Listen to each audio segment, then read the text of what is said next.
Hello, good evening everyone. My name is Wesley Van Oefflen and I'm with APC in University College Cork, and the title of my presentation is Where is the Comfort in Comfort Food?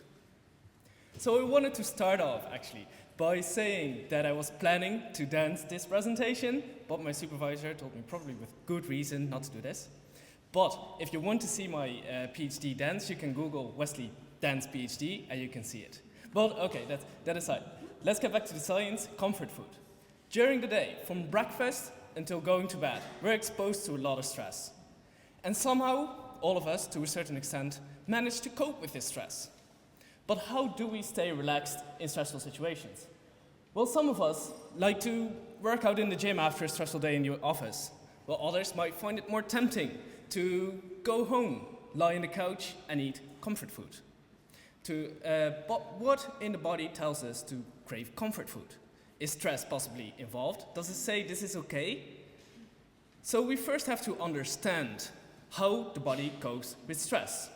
When the body is in a stressful situation, we know that there's this part in the brain called the hypothalamus that is activated, that sends a signal to peripheral glands, like the adrenals above the kidneys, that will send a signal to give you that stressed feeling. But what in this system could tell us to start craving comfort food? Well, there's this hormone called ghrelin that normally gives us that sense of hunger after a period of not eating.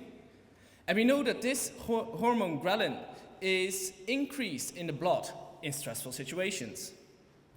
But what is most interesting about this hormone is that higher concentrations mean that you crave a food reward even more.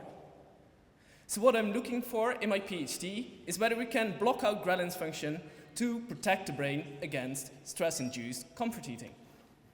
So how do I do this? Well, in our lab, we work with mice. And in these mice, we apply a therapy to them called a gene therapy that allows us to specifically block out ghrelin from activating the same part in the brain that also is activated upon stress. And then these mice undergo a very classical experiment, just like Pavlov and his dogs and Skinner's and his pigeons, whereby the mouse has to work to get a reward, like pressing a lever to get junk food.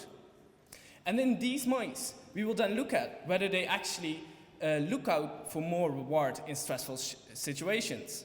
And our gene therapy will allow us to tease apart whether ghrelin is involved in this or not. And this, understandably, is pivotal to understand the causing of obesity and other eating-related disorders, and whether stress is involved in this and how it is involved. Thank you very much for your attention.